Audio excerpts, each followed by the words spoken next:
Sejam todos muito bem-vindos a mais um vídeo do Categoria. Essa é a análise pré-jogo de Palmeiras e Botafogo, jogo que acontece logo mais às 21 horas no Pacaembu. Sem perder tempo, vamos começar vendo a escalação dos dois times, a provável escalação dos dois times para essa partida de logo mais. Começando pelo time mandante, o Palmeiras do técnico Mano Menezes. Fernando Praz no gol, 4 defensores, Marcos Rocha, Luan, Vitor Hugo e Diogo Barbosa, 3 meio-campistas, Bruno Henrique, Thiago Santos e Gustavo Scarpa e 3 atacantes, Dudu, Borja e Carlos Eduardo. A equipe tem 4 desfalques para essa partida, Felipe Melo suspenso, o William suspenso também, o Everton convocado e o Gustavo Gomes também convocado, cada um para sua respectiva seleção.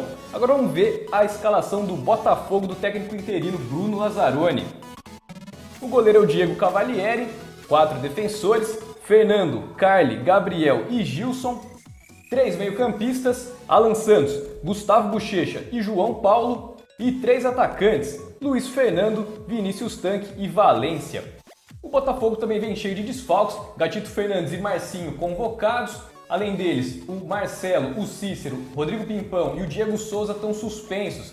Então vamos começar a nossa análise entendendo o que pode acontecer nesse jogo quando o Palmeiras tiver a posse de bola no seu campo de defesa. Geralmente o time abre em campo, forma uma linha para trocar passes por fora do bloco de marcação adversário. O Botafogo, por sua vez, tende a abrir mão de marcar em bloco alto. O time sobe seu bloco de marcação até mais ou menos aqui a metade do campo, né? O famoso bloco médio. Então vamos ver como é que ficaria essa situação. O Botafogo forma o seguinte desenho defensivo, uma linha com 4 defensores, os 3 meio-campistas e os 3 atacantes, isso marcando em bloco médio. À medida que o time vai recuando, os atacantes, os extremos, eles vão compor nessa linha do meio, fazendo mais ou menos aí um 4-5-1 ou 4-1-4-1, certo? Então, na verdade, o Palmeiras vai ter muita liberdade para trocar passes aqui na sua defesa. Geralmente o volante, né, o Felipe Melo, no caso, para esse jogo, o Thiago Santos vai entrar no lugar do Felipe Melo, ou pode ser que também que entre o Matheus Fernandes, a gente ainda não sabe quem vai jogar. De qualquer forma, o comportamento do time não vai mudar muito. Um dos volantes recua para trocar passes com os zagueiros. Os laterais abrem bastante, mas eles não avançam nesse primeiro momento. Eles ficam mais ou menos na altura de onde está saindo a jogada, mais ou menos na altura da bola. Isso para dar segurança para fazer essa troca de passes por fora do bloco de marcação adversário. Como o Botafogo não vai subir tanto, raramente o Botafogo faz a marcação-pressão com 4 ou 5 jogadores, isso é muito difícil acontecer, o Palmeiras vai ter muita liberdade para trocar passes aqui por fora das linhas de marcação do Botafogo e vir avançando até pelo menos a metade do campo. Então eu acredito que o Palmeiras não vai ter grandes dificuldades para trazer essa bola da defesa até chegar no seu campo de ataque. Isso trocando passes e invertendo a jogada por fora das linhas de marcação do Botafogo. Uma outra situação que pode acontecer também e que o Palmeiras pode ter facilidade são os lançamentos. A equipe do Mano Menezes tem feito muito bem essa tática de avançar em campo com a bola longa, né? O time troca passes aqui na sua defesa, espera uma linha de marcação do Botafogo subir ou pelo menos abrir um pouco para criar um espaço aqui no meio e aí tenta uma ligação direta, justamente porque essa sobra, a briga pela sobra vai estar enfraquecida, porque os jogadores do Botafogo vão ter subido um pouco e a linha do meio do Palmeiras geralmente já sobe em velocidade, onde vai ser a disputa para fortalecer a briga pela sobra. Então, a equipe tem essas duas alternativas que eu acredito que vai funcionar muito bem nesse jogo. Ou trocar passes invertendo a jogada, ou fazer os lançamentos. O Palmeiras tem essas duas opções para avançar em campo. Então vamos ver o que vai acontecer quando o Palmeiras conseguir então avançar em campo com a bola dominada. A tendência é o Botafogo recuar o seu bloco de marcação, mantendo mais ou menos o mesmo desenho defensivo. A única diferença é que marcando em bloco baixo, a tendência é que os extremos eles recuem para compor essa linha do meio. O Palmeiras vai avançar em campo, trocando seus passos ou através dos lançamentos.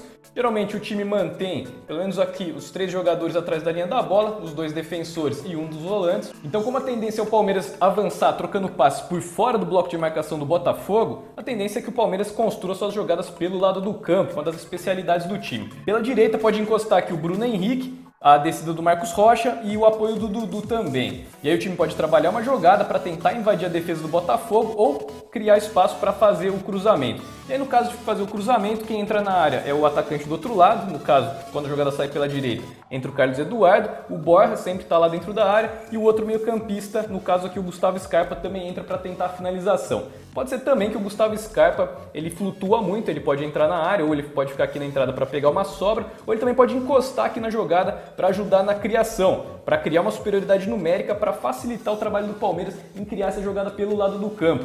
E o Gustavo Scarpa também pode encostar lá, tanto o Gustavo Scarpa quanto o Bruno Henrique. Eles também caem pela esquerda lá para ajudar o Diogo Barbosa e no caso eu acredito que vai jogar o Carlos Eduardo. Então a dinâmica é a mesma, eles encostam aqui pela esquerda, trabalham a jogada, no caso o Borja entra na área e o Dudu também para tentar a finalização. Eu acredito que essas jogadas pelo lado do campo vão funcionar muito bem, o Palmeiras vai conseguir criar essas jogadas para fazer os cruzamentos para a área e pelo volume de jogadas que vão ser criadas, eu acredito que o Palmeiras pode sim criar grandes oportunidades de gol trabalhando essa jogada pelo lado do campo.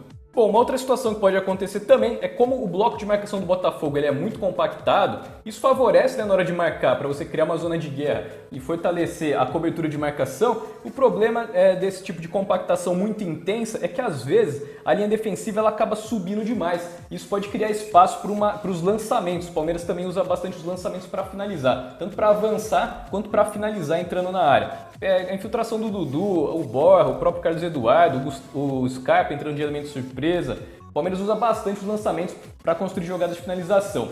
Para resumir, eu acredito que são 3 estratégias que o Palmeiras pode adotar que vão funcionar muito bem nessa partida. Os cruzamentos, os lançamentos e as jogadas individuais, os dribles, principalmente nas inversões da jogada, onde o Dudu ou o Carlos Eduardo eles tendem a ficar em situações de mano a mano e eles tendem a levar vantagem em cima dos seus marcadores. Agora vamos entender o que pode acontecer quando o Botafogo tiver a posse de bola no seu campo de defesa. Bom, a primeira coisa que acontece é que o time abre em campo. A tendência é que o Palmeiras faça a marcação-pressão, principalmente jogando em casa. A tendência é que o time tente recuperar a bola o quanto antes, quando ficar sem ela. Então vamos colocar aqui, deixa eu voltar o Botafogo aqui, colocar o Palmeiras marcando em bloco alto, beleza. Bom, o Botafogo tende a fazer também um corredor para trocar passes por fora das linhas de marcação adversária. A grande diferença é que o Botafogo, os 3 meio-campistas encostam para trabalhar passes com a linha defensiva.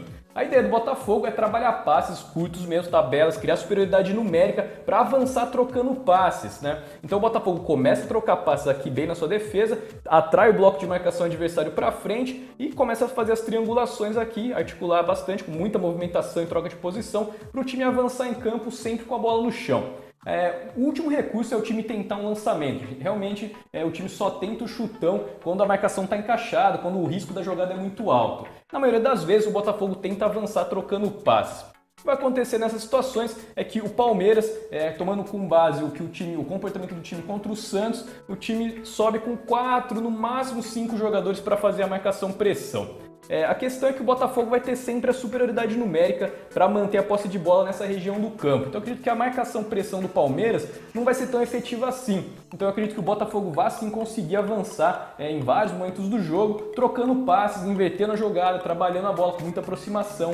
Por mais que o time esteja desfalcado, eu acredito que ainda tem alguns jogadores aqui, por exemplo o João Paulo, o próprio Gustavo Bochecha, que tem técnico suficiente para trocar passes, se movimentam bem e conseguem resistir à pressão inicial aqui do adversário. Então, mesmo jogando fora de casa, eu acredito que o time vai conseguir trocar os seus passes e vai conseguir chegar ao ataque em alguns momentos. Agora, o problema vai ser quando o time chegar no ataque. Vamos ver o que pode acontecer então quando o Botafogo chegar no campo de ataque. Tendência é o Palmeiras recuar o seu bloco de marcação. A gente já vai falar do desenho defensivo do Palmeiras. Vamos colocar aqui o Botafogo avançando em campo. Bom, em bloco baixo o Palmeiras muda um pouco o seu desenho defensivo. Ele deixa de ser o 4-2-3-1 ou 4-2-4, chame como você quiser, e passa a ser o 4-1-4-1. Mas na verdade ajuda bastante a gente ilustrar o seguinte: forma uma linha defensiva tradicional com 4 jogadores, uma outra linha do primeiro combate com 4 jogadores. É importante a gente ressaltar isso. O Gustavo Scarpa ele recua para compor essa linha de marcação. Ele não é aquele meia que fica solto aqui junto com outro atacante, como algumas outras equipes apresentam. E o volante, né, o Thiago Santos nesse jogo, o Felipe Melo faz esse papel, ele fica fazendo a cobertura entre as linhas. Como é que funciona essa cobertura? Por exemplo, no caso de uma jogada vir aqui pela direita, o Diogo Barbosa ele tem que subir aqui. Vocês podem ver o tempo todo, os laterais do Palmeiras eles quebram a linha, eles avançam em relação aos zagueiros. Então o que acontece geralmente é que esse volante da cobertura ele entra nesse espaço vazio para fazer a cobertura de marcação nas costas do lateral que subiu. Porque no caso ele pode tomar um drible aqui, sair aqui no vazio ou alguma tabela de infiltração. Esse jogador de cobertura é como uma espécie de coringa, ele sempre entra no vazio. Quando alguém sobe aqui também da linha do primeiro combate para cobrir a bola, ele também faz a cobertura de marcação aqui onde precisar. Agora o Botafogo, ele tenta criar suas jogadas de finalização também trocando passe. Tem duas alternativas que o Botafogo usa bastante. Ele tenta entrar tabelando mesmo por dentro da defesa adversária, por dentro da zona de guerra. E também ele tenta buscar as jogadas pelos lados do campo para tentar os cruzamentos. Mas isso seria a segunda alternativa. Quando o time não consegue encontrar espaço para trocar passe e invadir a defesa adversária tabelando, aí o time busca as jogadas pelo lado e, em último recurso, tenta o cruzamento para a área. A questão é, como o Palmeiras tem um sistema defensivo muito sólido, eu acredito que o Botafogo vai ter muita dificuldade em construir suas jogadas com a sua tática principal, que é a troca de passe por dentro da defesa. Essa tática já vem mostrando algum desgaste, ela não vem funcionando muito bem nos últimos jogos. Contra o Goiás no último jogo, o time conseguiu a vitória por 3-1, mas construiu o resultado na bola parada, praticamente não conseguiu criar nenhuma jogada de finalização, trocando o passe, fez um gol de bola parada, se não me engano foi um erro individual, que construíram o resultado. Mas a tática principal mesmo, a troca de passes por dentro da defesa, acabou não funcionando. Então eu acredito que o Botafogo vai conseguir avançar em alguns momentos do jogo, trocando passe daquela forma que eu expliquei, com muita paciência, mas quando chegar aqui no seu campo de ataque, vai ter muita dificuldade em passar da intermediária para criar suas jogadas de finalização. E contra o Palmeiras, eu acredito que mesmo construindo jogadas pelos lados do campo para tentar o cruzamento, o time mesmo assim vai encontrar dificuldades. Por conta dos desfalques e por conta também do sólido sistema defensivo do Palmeiras, principalmente no jogo aéreo. Então o favoritismo é todo do Palmeiras, além de estar jogando em casa com a força da sua torcida, vai tentar se reerguer depois da derrota contra o Santos. A vantagem estratégica também, os cenários possíveis, como a gente pôde ver, também tendem a favorecer o Palmeiras. Agora, claro, a única coisa que a gente consegue prever é o volume de oportunidades que o time pode criar. Agora, se a bola vai entrar ou não, o Botafogo pode ter, por exemplo, uma oportunidade de gol e fazer, e depois o Palmeiras não conseguir fazer o gol e o Botafogo sair vitorioso. Pode ser um cenário possível. Agora, o panorama da partida geral é esse. Tende a favorecer, os cenários possíveis tendem a favorecer a equipe da casa, a equipe do Palmeiras. Bom, essa foi a análise então pré-jogo de Palmeiras e Botafogo. Vamos descobrir tudo isso logo mais às 21 horas no Pacaembu. Bom, vou ficando por aqui. Grande abraço para todo mundo que me acompanha e até o próximo vídeo.